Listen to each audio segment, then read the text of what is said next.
د ملکند په لډن ډیری کلی کې د ادبي تنظیم یارانی قلم پښتو ادبي ټولنې د تنظیم لاندې یو خوندوره دستور وشوه چې پکې د مقامي شاعرانو ادیبانو نه علاوه د لری نږدې نه راغلي شاعرانو ادیبانو د علاقې خلکو او په ادب مینو په ګڼ شمېر کې ګډون وکړو. د غونډې صدارت د یارانی قلم صدر رویدار حسرت وکړو او مشر ملما ادبي شخصیت او افسانه نګار بختیروان عمر خیل وو چې د نو منتخب کابینې نه د غړو سوګند پورته کړو. دوی په خپل سوګند کې د دې خبرې پخلی وکړو چې خپل ټول صلاحیتونه به د پښتو ژبې او ادب د پرمختګ لپاره په کار راولي او د پښتو ژبې او د ادب د روزنې لپاره به عمدغه رنګ وخت په وخت د ادبي دستورو تابع کولی شي. په دې موقع یو خوندوره غیر طرحي مشاعره هم وشوه چې راغلي شاعرانو پکې خپل کلامونه هم واورول چې په پندال کې ناس خلکو یې په داد ورکولو او د خندا پلقا سره په لاس پلقولو مجبور کړه. دوی د پښتو د ژبې لپاره ډېر کوششونه کوي، د دې د پرمختګ لپاره ډېرې هلې ځلې کوي او ډېر خواږه خلک دی او یعنی قلم دا مشهوره خبره ده چې په یعنی قلم څونه شاعران پیدا کړي دونه زما په خیال چې بلې ټولې نه دي پیدا کړي.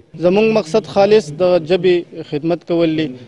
قلم او ټوپک د یو بل پر ضد ولاړ دي. موږ هم دغه هڅه کوو او دغه کوشش کوو. انشاءالله زموږ کوشش به وي چې مخکې هم داسې د خپل کوشش برقرار وساتو. ټولې دنیا ته دا پیغام ورکول غواړم چې پښتانه یو امن پسنده قوم دی، د قلم او د کتاب سره مینه ده، د مینې قوم دی، د خپل خاورې سره د خپل کلتور سره او د خپل ژبې سره مینه ده او په دې حواله هغه د ټولو دنیا د انسانانو سره او د ټولې دنیا د خلکو سره مینه او محبت لري. د ملکند یونیورسيټي د پښتو څانګې مشر ډاکټر علي خیل دریاب په خپل خبرو کې په ملکند کې په ادبي هلو ځلو کې د لډن د شاعرانو د کوششونو ستاینه وکړه. دوی زیاته کړه چې حکومت لپاره پکار دی چې د ژبې او ادب د پرمختګ لپاره د شاعرانو ادیبانو او سلبزایي او ډاډګیرنه کوي. عمران دریاب، خیبر نیوز، لډن، ملکند.